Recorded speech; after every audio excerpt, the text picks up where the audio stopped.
নমস্কার বন্ধুরা, আজ তোমাদের সাথে শেয়ার করছি কিন্তু ইলিশ মাছের মাথি দিয়ে কচুর শাক। হ্যাঁ, এটা কোনো নতুন রান্না নয়। এইবার এই সময়টায় আর কি সকল বাঙালির ঘরে কিন্তু এই রান্নাটা কম বেশি হয়েই থাকে। তো এক একজন এক একভাবে রান্না করে, তাই আমি কিভাবে রান্না করছি সেটাই তোমাদের সাথে আজ কিন্তু শেয়ার করছি। ভিডিওটা স্কিপ না করে সম্পূর্ণ দেখার অনুরোধ রইল। নিয়েছি কিন্তু আমি কালো কচুর এই ডাঁটাগুলো। এগুলোকে নাকি পুষ্টিগুণ বেশি থাকে, তাই তো বলে সকলে, তাই নিয়েছি এই কালো কচুর ডাঁটাগুলো। তারপর দেখতেই পাচ্ছ ভালো করে কিন্তু আমি উপরের যে চামড়াটা ছিল সেটা উঠিয়ে নিয়েছি। আর এদিকে আমি শুধুমাত্র নুন আর কিছুটা জল দিয়ে সেদ্ধ করে নিলাম একদম নরম হয়ে যাওয়া পর্যন্ত। তারপর কিন্তু আমি ইলিশ মাছের মাথাগুলো সাথে লেজ পিস অনেক কিছু ছিল, সবগুলো একসাথে কিন্তু আমি নুন হলুদ মাখিয়ে নিয়ে উল্টে পাল্টে ভেজে নিচ্ছি। এভাবে কিন্তু নিরামিষভাবে যেভাবে কচুর শাকটা করে সেটাও কিন্তু আমার ছেলের ভীষণই পছন্দ, তাই আমি মাঝে মাঝেই এই দুইভাবেই করি। কেউ যদি আমি নিরামিষভাবে কিভাবে করি সেটা দেখতে চাও অবশ্যই কমেন্টে কিন্তু জানিও।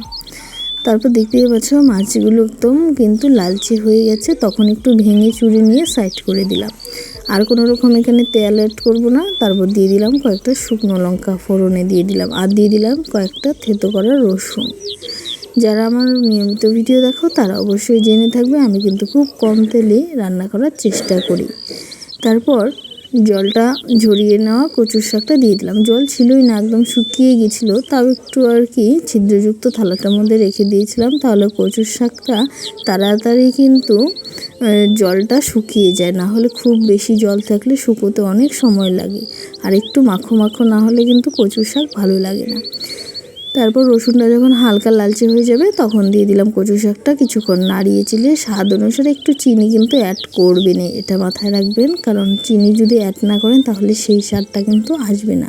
সামান্য চিনি দিয়ে আবারও কিছুক্ষণ সময় এভাবে দেখুন নাড়িয়ে চাড়িয়ে একটু মেলে দিয়ে এভাবে কিন্তু শুকিয়ে নেব। জলটা যখন পুরোটা একদম শুকিয়ে মাখো মাখো দেখতেই পাচ্ছেন হয়ে গেছে প্রায়, তখনই সেই মুহূর্তে আমি নামিয়ে নেব।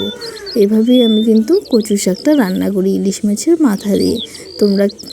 তোমাদের কেমন লেগেছে রান্নাটি অবশ্যই কমেন্টে কিন্তু জানাতে ভুলবে না। আজকের জন্য এই পর্যন্তই, দেখা হচ্ছে নতুন আরেকটি রান্নার সাথে। ততক্ষণ ভালো থাকবেন, সুস্থ থাকবেন এবং আমার পাশে থাকবেন।